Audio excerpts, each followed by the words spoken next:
Former Vice President Joe Biden. Sean Rayford, Getty Images. Joe Biden leads President Donald Trump by 9 percentage points in a hypothetical general election matchup in Wisconsin, one of the key states the president snatched from Democrats to win the White House in 2016.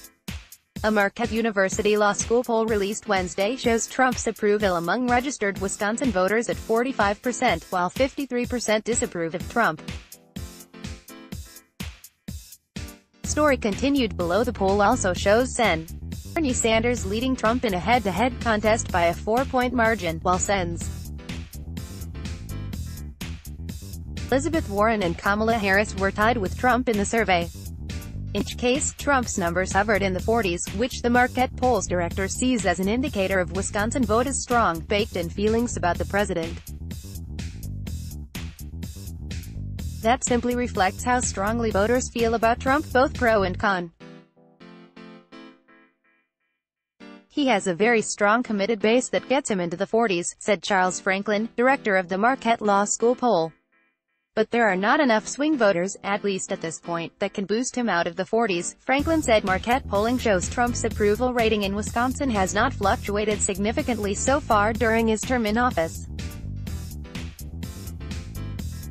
The survey of 800 Wisconsin registered voters was conducted August 25-29 and has a margin of error of plus or minus 3.9 percentage points. Politico Playbook newsletter. Sign up today to receive the. You can unsubscribe at any time. Biden's 9-point advantage in the poll underscores the central argument of the former vice president's candidacy, his electability. Biden's campaign contends that he is the best-positioned Democrat to beat Trump in 2020, maintaining that he would attract disillusioned Midwestern voters who flocked to Trump 3 years ago. It's a pretty strong showing for Joe Biden. He's also in first place among Democratic primary voters in a state that Bernie Sanders won over Clinton pretty significantly.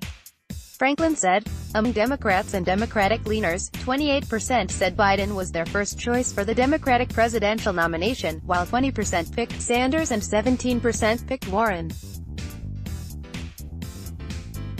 No other candidates drew more than 6%. The caveat, of course, is how early it is and how much things can change, Franklin said. I do think that's an important point, that we are still early in the process. While several of the candidates have visited Wisconsin, we're certainly not the focus of the primary electorate right now. Hillary Clinton skipped Wisconsin in the 2016 general election, as Democrats took for granted the state's history of favoring their party in presidential elections. Trump ended up claiming the state by less than 23,000 votes, and since then, no state has been more symbolic of Democrats' quest to oust Trump. The Democratic National Convention will take place in Milwaukee next summer. Last year, Democrat Tony Evers ousted longtime popular GOP Wisconsin Gov.